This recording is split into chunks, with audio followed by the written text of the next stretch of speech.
Okie dokie. Hello, hello, guys. All right, I'm live on Instagram. I'm live on Facebook. So, good morning. It is November 8th, 2024. I was actually not going to go live like during my regular time today because I had plans and they got moved around. So, I was like, you know what? Let's do this. I've had something that, I live in the United States, so if there is anyone following Wise anywhere else, we've had a really interesting week. A really interesting couple of like 8 years, if not more. But I needed to talk about it. And I'm going to try to do my best let me rephrase that. I'm going to do my best to be as organized as possible with this thought train because there's a lot here. This topic in itself, I provide a perspective on having worked with people. I'm a behaviorist, I'm a clinical social worker, clinical addiction specialist, but ultimately what I do is I help people build the lifestyle of recovery. And um, I didn't necessarily know it was going to happen this way with Trump winning the election again, but I did know that mental health is not an easy change. And it takes some time. And I think this election, so just as a disclaimer, anyone who watches this is a conversation that's going to intersect why mental health and recovery is political in a lot of ways, and what we can do about it. Because there's a time right now where we're potentially looking at this as a society to be a very dark time. And this is actually where the time where a lot of things actually grow roots and manifest for positive change. You can do that from, research wise, from like a seasonal experience. The leaves are literally falling on the ground, but the trees don't die all the time, right? So I wanted to break this open because I've been seeing a lot of like influencers on social media, just trying to keep the hope alive, but then also talking about why like mental health is political, therapy is political, and I absolutely agree with that. But I also think there's a space that we need to kind of open up and kind of pick apart what does that actually mean. And that's pretty much been my specialty in what I do outside of these, little lecture style talks that I do. Is because there's a lot of like when you're working with an individual on recovery from a substance addiction, from a process addiction, you have to pick apart and sometimes answer questions that don't have an answer. And then we have to learn how to cope with no closure and all that stuff. And so I think politics and mental health is absolutely political. But the why, just to kind of start here, is because every individual's belief system is their politics, their government, right? We think political being a very external construct, which it is. We have a government, we have local governments, we have state, we have federal, we have that externalization of government. I work on the internal governments of people. I work on emotional intelligence. I work on psychosocial development skills. Licensed clinical social worker really does not encompass what it is that I do. And I work on belief systems ultimately.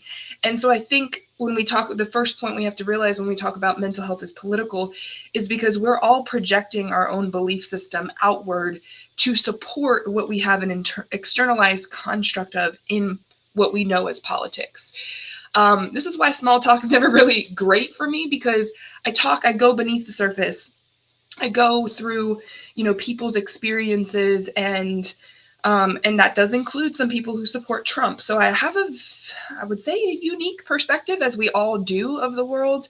But this one particularly, being in the various different settings that I've been in and talking to different people that have different belief systems than I do, that also shape my belief system in a way, but don't necessarily make me agree with their belief system.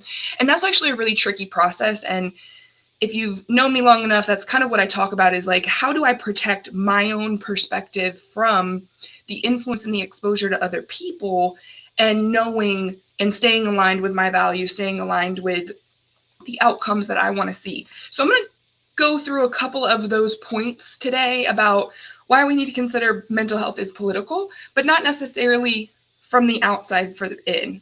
we're going to go from the inside out. That's why eventually I'll be doing an analysis on the movies to give you guys my perspective of Inside Out 2, because I think for adults, especially if you did not have millennials, Gen Xers, boomers, we did not have therapy promoted in the way, and I had to learn that myself. After being trained to be a therapist, I had to unlearn some of that and learn how to do it in a way that works for me, because who I'm going to help, who I'm going to come in contact with in the time of my life, I'm not going to work with everyone. I'm not trying to change anyone, but I had to change myself because that's the only thing that I could control.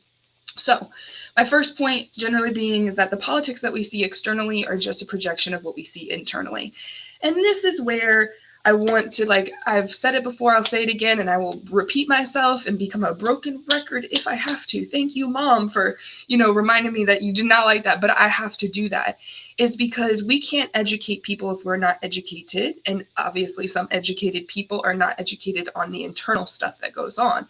And so that first part, what I mean is that if you're an educator and you dedicate your life to service and to providing education for other people, you are at a very high risk to be losing the education that's going on within. I work primarily with providers, and so that tends to be healthcare providers, that tends to be therapists, that tends to be a lot of educators, teachers, professors, people who have dedicated their life to service out of a desire and a passion to be able to create change and to create a society that is about humanity and equity and equality. And I include myself in there because this is ultimately the transformation that you've seen, and why I'm not out here doing a whole lot of social media stuff is because if my mental health is something that I don't prioritize in the work that I do, then my clients suffer. Y'all suffer. I will be over here and not making a damn lick of sense, jumping all over the place, which I already kind of do.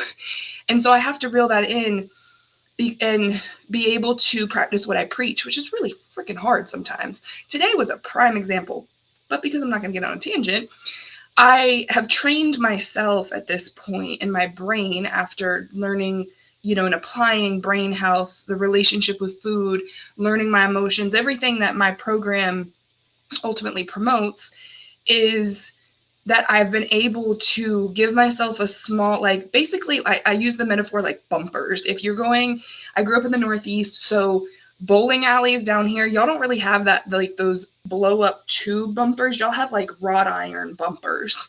Those are really a little harsh sometimes, but they do the job, right? But where I grew up, bowling was very different.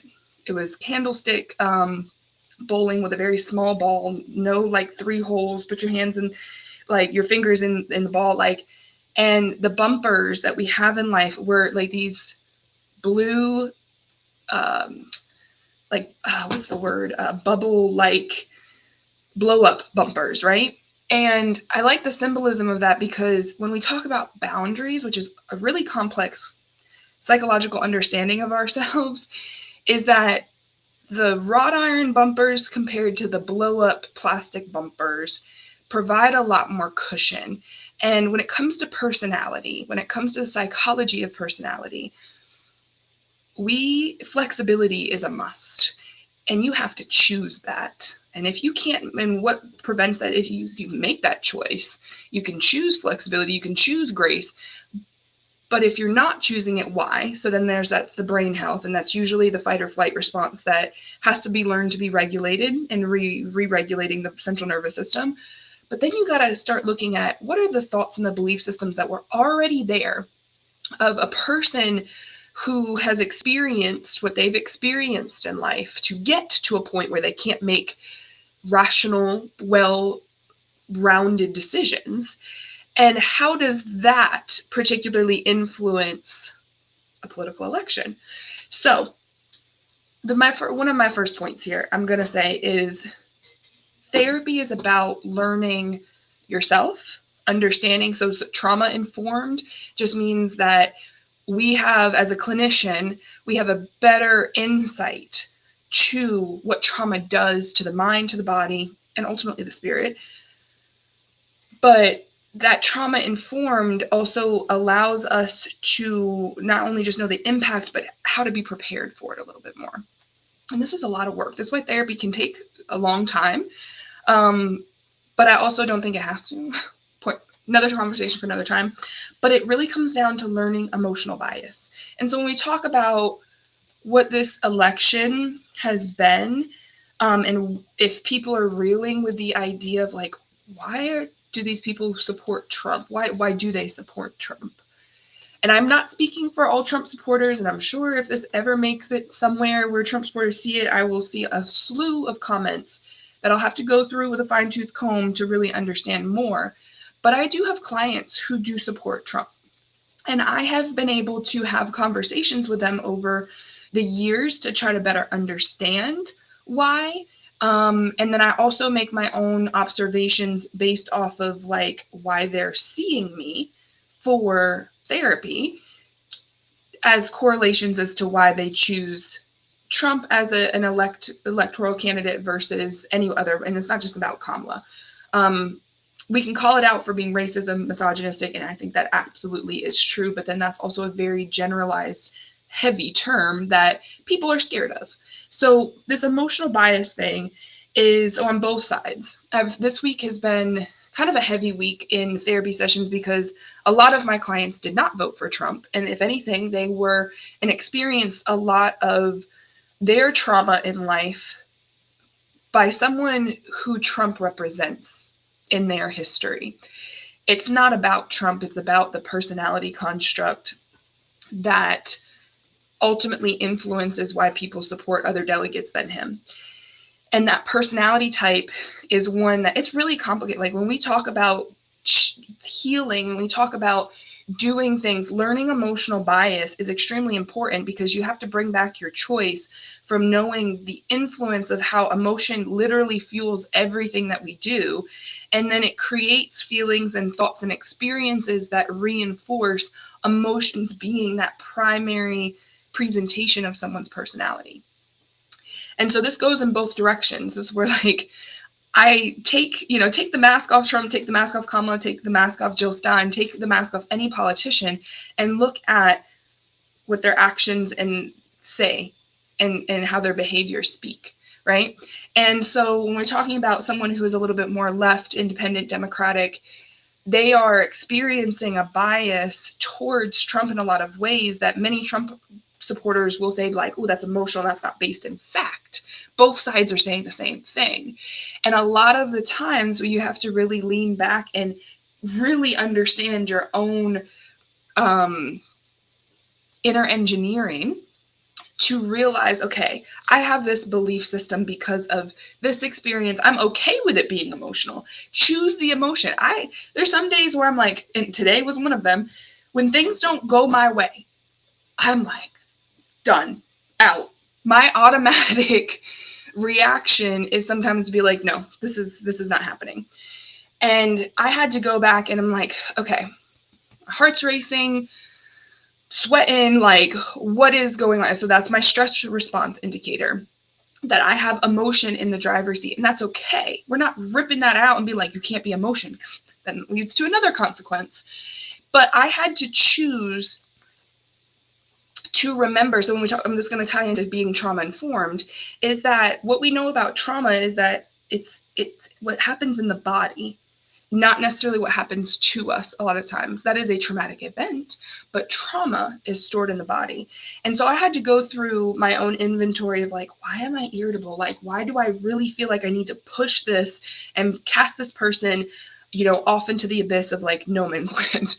And one, I woke up stuffy. So there's my body telling me that I'm tired. I also had to look at, Facebook reminded me of this one. What I was doing last year around this time was actually quite peaceful. I was on a walk with my niece, who's a German Shepherd, my brother's dog, Freya. Love her to death, but she's really hyper. But she and I were on a walk, which reminded me this time last year, Gaza started off. I think it's in October, but what happened was, because stress lingers, was my brother, since he's active duty military, we had an agreement that if he ever got deployed or had to go, incognito for a while, I go get the dog, I go get Freya, and I bring her to my mom's house. And so it reminded me that this day last year, I was back in Wilmington. I had already gone through the process of getting her, because I believe God's about this last year, my brother got put on, I don't know what to call it, but he was at risk to being deployed potentially. And he's not been in infantry for a couple of years now. So that was like some serious stuff. So I had to reorganize. This is partly why I choose to be, in my own private practice, because I have the flexibility to be able to, okay, either move a client, work outside business hours, because I had to go get Freya because she was in the house all by herself for like 2 days, because that was the quickest. It was a little under 2 days. It was, but definitely a solid 24 hours. She had access to outside. But when I got there, boy, oh boy, was she frazzled. So for some reason, my brother did not, either the fire alarm was running out of a battery.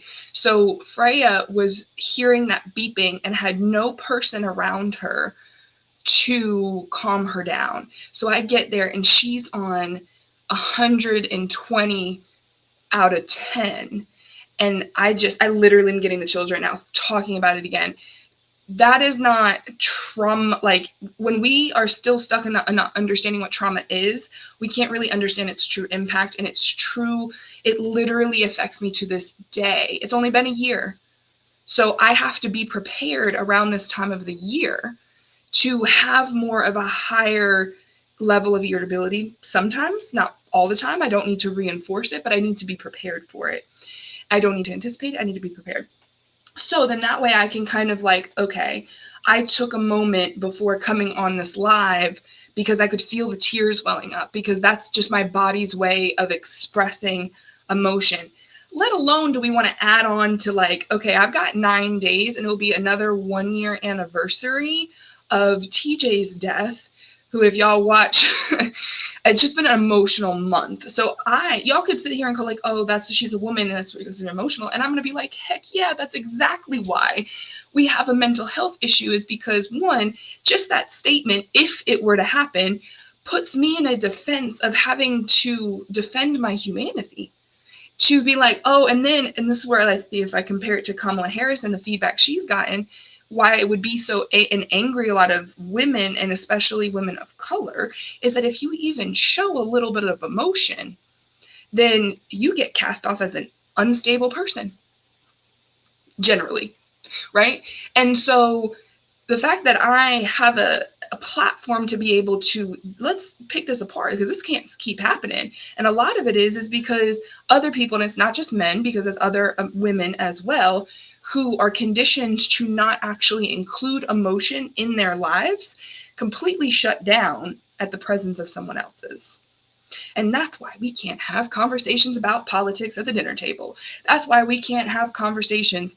And why therapy has become political is because all those conversations that we could not have about politics, race, religion, money, sex, STDs, all the like taboo topics, they come to my office or another counselor's office. And as a counselor, if you are not prepared to understand your own relationship with race, money, sex, gender, religion, because all of those are constructs that have shaped us to be the social workers and the therapists and the mental health providers that we are today, then those are still going to be conversations that can actually potentially be damaging to a client. So this is why I'm hard on providers doing the work. I was a provider that was not doing the work for the first part of my career. And the hope is that now I've built this thing that it can keep growing, thing being this lifestyle. My business is correlated with that can include my mental health and understanding my own development as I experience life and deal with other people's stuff. Now, it's taken a little bit of time, but I think it's possible because I am still exist. I think, like, comment if y'all see me and I am a real concept to people. That's sarcasm, by the way. So when we kind of going back to the surface, what is this that we're talking about? This is emotional bias. This is how, in my story as a representation of just today, how I had to take 5 minutes. I literally had my phone in hand. I was like, oh, I can't miss whatever communication I have. And let me just go outside and look at the trees. That's why I'm on my patio all the time. If y'all follow me on my stories, is because that is me bringing my energy back down as much as possible, given that I have to talk to people all day about this stuff, about their stuff, and ultimately end up having a conversation about me as an example, just because it's easier to talk about versus telling someone, hey, yeah, you got to do this. Because guess what? When you're told what to do, your brain is naturally going to become defiant, because most people who have been in oppressive, like, let me use the N word, not that one, narcissistic relationships have been told what to do because they do not know what to do, or they have not told themselves their own operating system in life. Their own belief system was never truly formed in their capacity to be able to be interdependent and not dependent on someone else guiding that. So before I point a quick finger of like, oh, that's just Trump supporters, and especially white women, where we've seen the breakdown of this political atmosphere right now as more white women voted for Trump than ever were anticipated. Why is that? And I think a lot of it has to do with just the history of codependency in this country, and not understanding that codependency, not unaddressed, is actual dependency. And that's an addiction problem. And that is how we have this conversation about toxic relationships and what's the right thing to do when you're dating? What's the right thing to say? The right thing to say is to know yourself.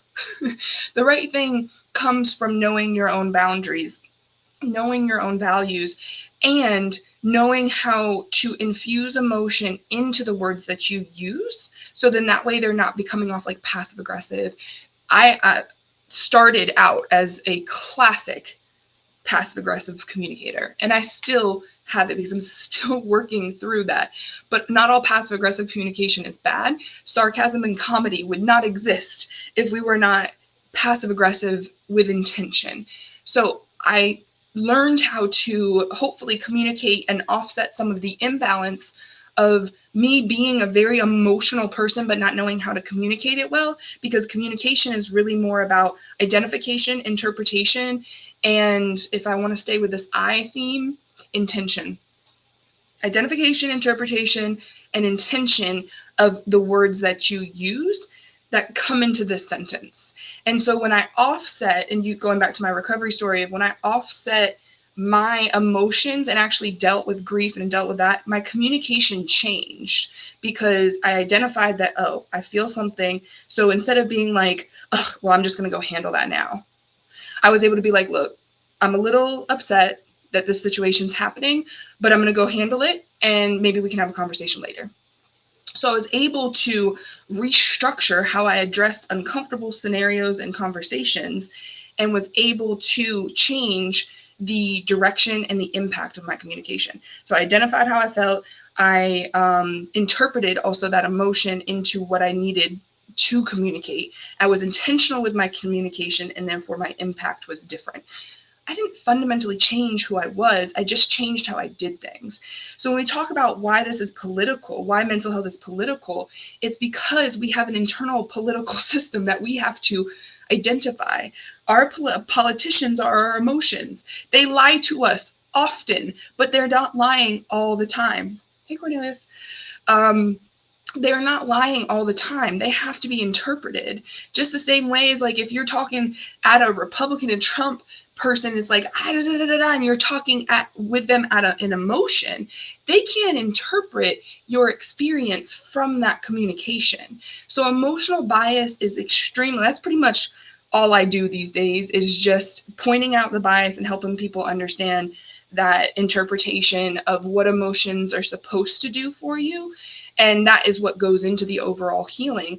But is that we have to start there. And then half the time, because we've been so delayed in that particular understanding of ourselves, a lot of our other systems have been offset. So this is where you look, why I focus on the relationship with food, is because food is the one thing that regulates most of our body. What we put into our bodies is also how we do things. So when I don't wake up I wake up, that's a negative statement. I wake up and I go straight for the coffee, I am out the gate, right? If I wake up and I start stretching, I'm slower, and then I have my coffee, then I've come into the natural energy that I have before I just light it on fire. And if we don't slow down to a certain extent, we're going to miss all the imbalances that come from just trying to feel energized, trying to focus. And the relationship with food ultimately is what regulates that. If you are having a hunger cue, guess what? This is me as I'm a Cancer, y'all. I'm emotional, moody, all the stereotypes, absolutely freaking true. But that was also even more true and unstable when I was unfed. I would wake up and I would go straight to the coffee. And because I woke up tired, I woke up like brain fog. I didn't even consider, as much as I knew, I didn't even consider that started the night before. That started with how I went to bed. That started with how I decompressed from my clients the day before. And when I started putting a boundary before I went to sleep, my quality of sleep changed, because the emotions that I wasn't processing, not only just from, past stuff in my childhood, but just the stuff that I had been experiencing in that day of learning about the traumas that people go through every day, that stuck to me. That activated me. I went home with that. And then I went back to work and expecting people to not piss me off. No, that's unrealistic. So we're talking about the bigger macro externalized politics. It all starts from our inner engineering that we have to be very intentional about, and understanding the projection and the bias of how our experiences cause disruption in our ability to communicate and collaborate together. So that was hopefully a decent explanation of all the things. There's a video that I did a few months ago, maybe probably even about a year ago now, I call it the recipe, which is my best attempt at simplifying the process of getting aligned from a emotional, spiritual, and psychological and biological level, the relationship with food. And that takes some time to unpack, but it's really from a day-to-day basis is making sure that you wake up and your time is not rushing you to try to eat some protein. That's what I don't eat anything before I go to the gym. That's what helps me kind of just get there, because if I let myself get hungry, I'm going to get even more hungry. But as soon as I get back from the gym, I've got a protein shake that I'm drinking. And that is going to set the tone for okay, I go get ready. I get ready for work. I make myself, and some of this is where the meal prep has to come in, because yes, I am privileged enough to be able to work from home, make my own schedule, and I don't start as early. I also work later than most of y'all. So I had to have the stamina throughout the day. We don't have that stamina, and most of my clients don't work for themselves. They work for other institutions, and it's exhausting to be around people all day. Even the extroverts, they're like, oh, why I used to love people, now I hate.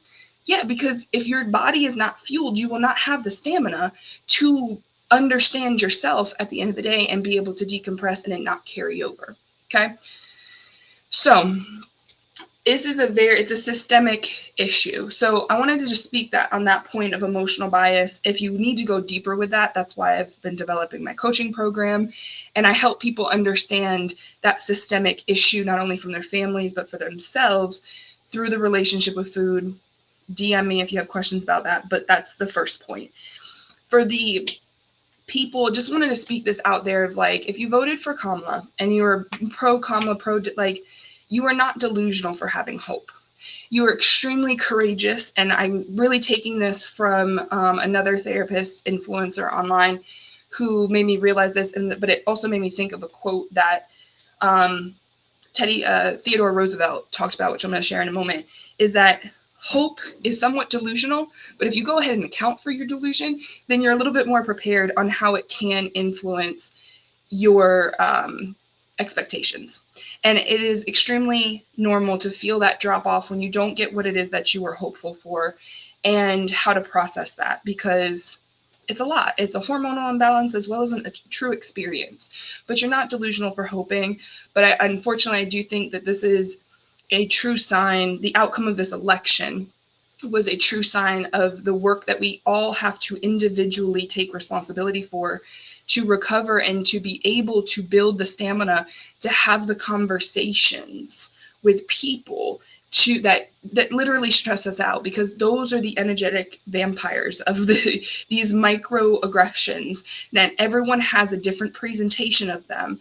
But that word that's commonly more used, microaggression, I learned it mostly with my relationship with race, that people of color have these microaggressions where they have not been able to express themselves because people who are inherently ignorant and to the impact that they have on other people happen, and that's energy drained. That's a tab in their brain open that's triggering, and they don't know how to process that.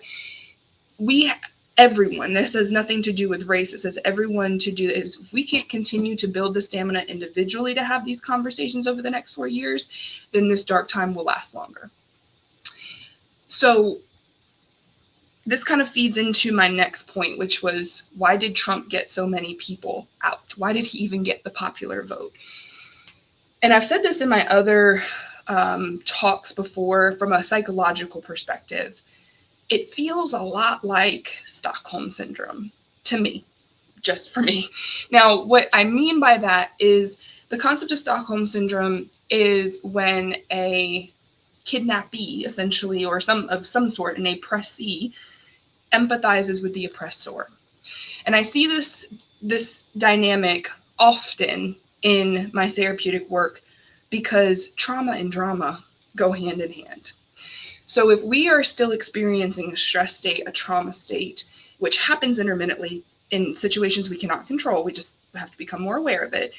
If we are constantly in a state of trauma, then we are going to connect with something that feels familiar.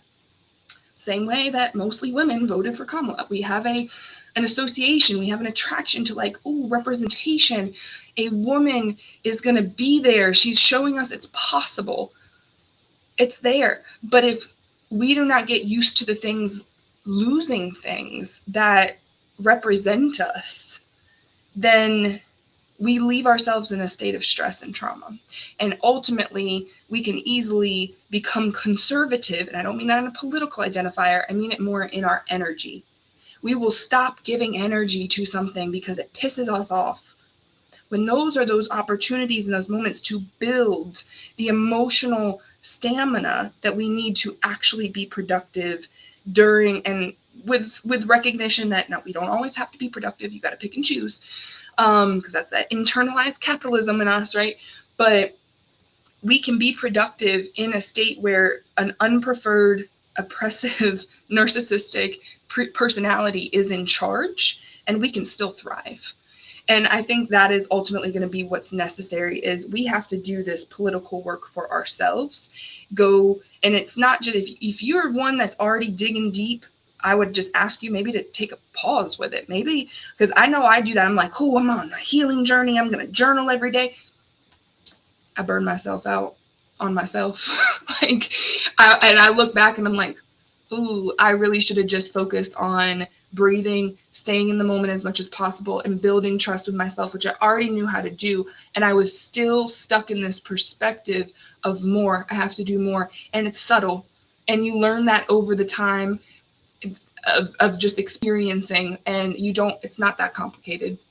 It's not that simple. I complicate it. If I'm feeling complicated, therefore I'm going to complicate it. And being able to be like, oh, nope, my anxiety is telling me slow down. Because what I love about Inside Out too is anxiety's depiction of she was so far out in the future that she caused Riley to do the things. And sorry, I gotta stay on point, but I will do another video of my analysis of Inside Out too, to try to give you guys tangible things to learn from as adults, because we didn't have this education growing up. Okay, so, but why and who was Trump speaking to? He was speaking to the people who have been overlooked, who have been rejected, who have been from this more of a clinical opinion, who have been not given enough responsibility in life to learn the stamina that it takes to be interdependent. So I had a conversation actually the day of the election with one of my clients. Now, disclaimer, this is not, I'm going to try to do my best to not keep this a generalization. This is one person, does not apply to all. But this is also something that I've seen and we talk about without being quite specific when we make generalized statements about, oh, Trumpers are racist, they're rural, they're da-da-da. They're unexperienced. My client and I were talking about, it happened to be, is a white male. I've been working with this person for years. And they came to me with a very unique, and I think I've been more fascinated with this case because he's helped me learn more about myself as a clinician and as a therapist, about how to keep my own expectations in check and regulate and to but he came to me with a situation. He'd been homeschooled for pretty early on, had a lot of social anxiety. There's some physical presentation of somatic issues like tinnitus and stuff like that. He comes from a family system that has knowingly been kind of riddled with trauma from internal families, say sexual abuse, put it that way. Not necessarily him, but in his family. And how that changes, how trauma changes his parents and influences the parenting dynamic is really important. So if I'm speaking to clinicians here, it's internal family systems is extremely important for you to understand about your own as well as other people's, because it will heighten your experience of understanding how to work with a person and where they're at now, and then also educate them on what they don't know. Because a lot of my clients' beliefs and why he chose to vote for Trump come from a disbelief and can tie themselves to, it's not an automatic equals, but they tie themselves and correlate with the lack of experience that he's had in life. And so the first part of this was pre-COVID when I was working with him. This person came to me just very quiet, really into computer games, never had a job, didn't finish school, didn't have a driver's license. They were in their 20s, maybe 20, 21-ish. And mother's sweet as can be, kind as can be. And if she ends up seeing this, I say the rest of what I'm going to say with the utmost respect to this family. But she loves them too much to the point where it stunts. And she's very aware of that. So she'll know if she ever sees this that I'm talking about, because I've said this to her before. I've built a rapport with them to be able to be honest and direct about what the problems and the barriers are to him living more of an independent life. So still live with parents. So the first part of treatment, we were rolling. We were rocking and roll. I was doing my behavior plan. This was in the beginning of my journey health-wise. I was cruising. I got a little arrogant with it. And we were able to get him on a plan that helped him drive and get more experience with driving. I literally had to put him behind the wheel of my car because he was so scared that he'd never actually gotten in the car and in the driver's seat. And that was also a lot of parental fear as well. Driving is a very very pivotal psychological and social development milestone. So if you ever need some help teaching your kids to drive, let me know. But so I had to, we got through the barriers of his fear of doing these things. We got him on a lesson plan for him to get his GED. Because he had never finished. He dropped out of this homeschooling program probably around the 10th grade, I think, if my memory serves me correctly. And there's so many developmental milestones from a psychosocial, that's my main training theoretically, is psychosocial development and interpersonal dynamics. It's a story for another time. But he had missed a lot of experiences that many of us, I don't care whether you go to public school or private school, but socialization is extremely important, and social anxiety becomes a consequence if you don't have certain social experiences and be able to cope from them. So he was able to get his GED. So long story short, he was able to get his GED. He was able to get his driver's license. I wouldn't say all on his own, because we all worked together. Him and I did. And his parents contributed with directions. But he completed that. And then we were on this role where it's like, okay, well, we got the things that could get you to be a productive member of society, which is you need a GED to get a job. He had never had a job. He got his first job working for Walmart, collecting carts. Don't remember what age, but in his mid-20s. And he left the first day. Which, respect to it, because I wouldn't do well with pushing carts at Walmart either. I'm not gonna lie. So I had to normalize, his autonomy in that, because he is a grown man at the end of the day.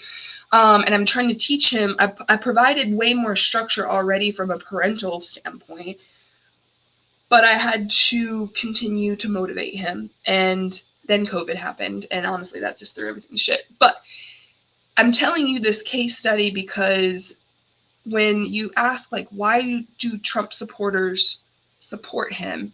And it's because there's just enough of a discombobulation between mental health and not having a lot of coping skills, dysregulation, lack of experience in life to build the resiliency. So some of that is formal education, but a lot of it is just experience.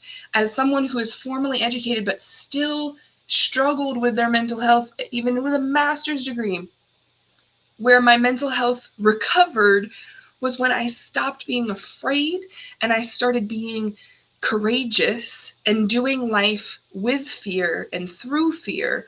And eventually my relationship with my emotions changed, and ultimately I built so much more energy for myself, and that authenticity and that genuineness came from that made me better at what I do, right? I'm still figuring some of this stuff out, right? But when we do not take, a lot of it came from my lack of experience.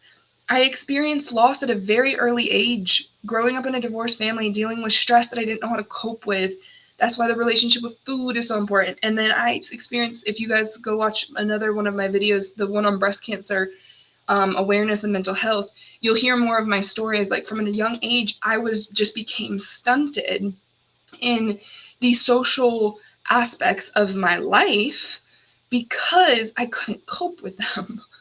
And then once I learned how to regulate, and I literally feel like my higher power guided me to clinical social work because that's what I needed. And that's why most people end up in this field. But if we are not careful, we can project our own stuff on other people. It's also a talk I'm doing, next week actually, is the ethical considerations of personal disclosure, because we're exposed to other people's lack of experience and emotions, and they're exposed to ours. And so if we're not prepared for that, then we're ultimately just biasing each other. But my point being is that Trump supporters, I've just noticed that a lot of the people I can pick out as a clinician, this is why I know people hate when they find out I'm a therapist, because they hate feeling like they're under a microscope and psychoanalyzed. But for my brain, it just helps me understand them. So I can, if they choose, can help them, which can help everyone because they have to consent to it. But I see they talk about their life experiences where I'm like, ooh, I'm not sure they realized that was a trauma. I'm not so sure they realize that their personality has formed around an experience that they've not coped with. Is at this point, my ears kind of trained to it. And it's like, I hear the people's tones. I listen to the words that they use, the lack of intention. It tells me a lot about a person's personality structure. And that's why I don't do small talk well. So, but it's also, that's, as an example, can also be where I rationalize being even more underdeveloped in communication skills, is because instead of stifling my voice, why don't I use my communications to express, like, hey, have you ever had a conversation about that? And then ask consent to have the conversation, and it can go from there. Some people, they say no, great. They know boundaries to a certain extent. But when we're talking about, what are your outcomes? What do you want? Do you want to be in optimal wellness? Do you want to make sure you're breaking generational patterns? The psychological generational patterns are the most intricate and the most impactful. You can make money. I promise you. You can. There are people out there that are in the whole conversation about people, what are they called? Panhandlers. People who are begging for money on the streets. They literally sometimes make more money than us with a degree. And that's because you can make money if you learn how to express yourself and you understand whether or not what you want your impact to be. And so bringing this back around to why mental health is political is because you have to understand a couple of the core motivation factors of what your belief system is that supports your political beliefs and why you like the candidate that you like. What have you experienced and understood to make the choices that you make? Okay. That's why I'm trying to get my program into schools, and or at least just getting some kind of education about psychology and emotional intelligence into schools, because this next generation's already dealing with it. They're already living in a presidency that does not necessarily work for them. So how do we make it work for you? How do you need to understand your own system to fit into the system that is in place? And some of it is being dismantled and needs to be, but it has to recover and rebuild. And so how are we going to contribute to that? How are we going to be there and have the bandwidth to do that? And so that's ultimately what I've learned from Trump supporters, is that a lot of it is that they've and some people have actually done therapy. Some people have gone to therapy, but that's why that emotional bias is so important for providers to be impactful with, is because we tend to choose people that confirm our own feelings. And when people choose me as their coach and their therapist now, I tell them straight up, I was like, what is it that you want? And I ask them first, because then I will tell them, I am the person that is going to hold you accountable to challenging your own perspective. The way that you automatically do it, I'm going to ask you to re-examine it, and they have to make that choice. I can't push it on them, because that's ultimately what I'm going to do in my sessions with them. And if they're not prepared for that, if they do not consent to that, then therapy is not going to be productive.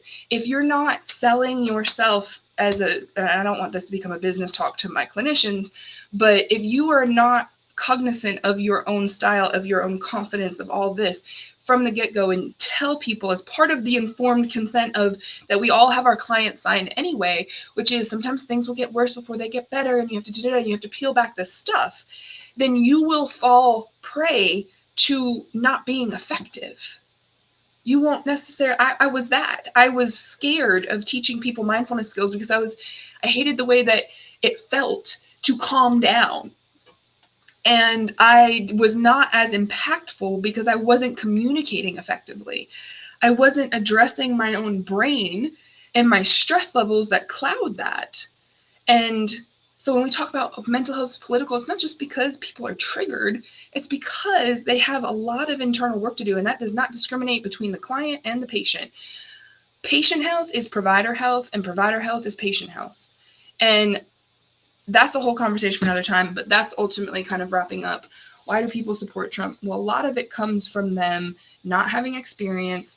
They are attracted to the person that ultimately they identify with the most, and that includes how they feel internally. And so if they lack experience, especially there's some podcasts that I've listened to, I can't remember this guy's name, but it's on the podcast, The Diary of a CEO, where he has this man who talks about like the white male personality construct and the incel personality constructs, and he articulates very, very well. He also openly endorsed Kamala just because of all the instability that we can all feel, but we can't articulate because we don't know what's going to happen yet, is that this is a true time for us to really focus on ourselves, to really start working on how we understand ourselves, because we have an impact in our roles and our jobs and our families to have conversations that are healing and that help other people understand that even if they still end up voting for someone different than us, that we can have healing, calmer conversations because we've addressed the variable that we can control, which is ourselves. So I think my third point I've kind of like touched on throughout like my little rants that I've gone on, but really this comes down to like this, I don't necessarily sense, and I don't know enough about the actual economy. I got a C in economics in college, not gonna lie. That was before I knew that economics was so directly tied to my profession. But now I think the economy could be at stake, but I think, the economy is not necessarily going to go into a recession because that's also has a business statistic side to it, but it will falter if we do not all learn how to come together and individually address our own emotions, be able to communicate effectively, because people will want to isolate. People will. I'm already seeing it in people are upset and they're angry. There's shootings going up. There's some reports of HBCUs having text messages that are overtly racist, and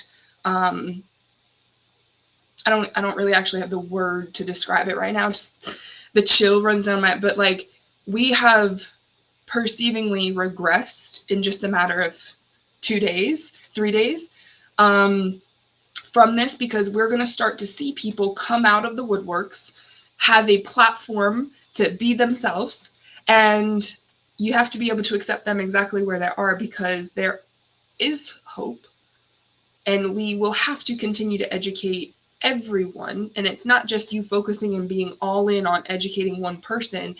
It is maintaining the relationships that you have and having challenging conversations sometimes for people to realize how to hold space for their emotion as well as yours. And it's going to be a little rocky because it gets worse before it gets better. I also did a video on that a couple months ago of like my forecast, the mental health, is that I just didn't know I guess I could have assumed the election would be shining a light on the fact that as individual humans, we got to fix some of the internal issues before we expect to see external change. And it is work on top of the work that you have to do already.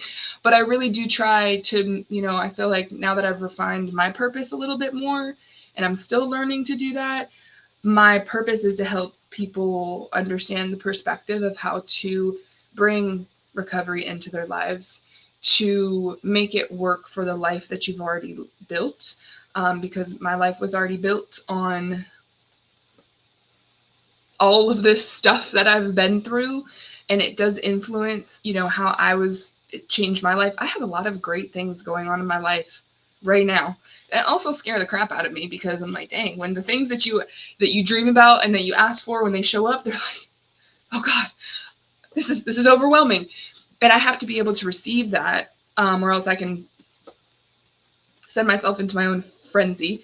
But it's a lot to understand how to be able to be happy for the work that I've put in to understand, but then also realize that other people are suffering because maybe they didn't necessarily get that opportunity, which is why I'm still trying to maintain my mental health so I can do both and I can enjoy the hobbies and the opportunities that I get, but then also continue to help people.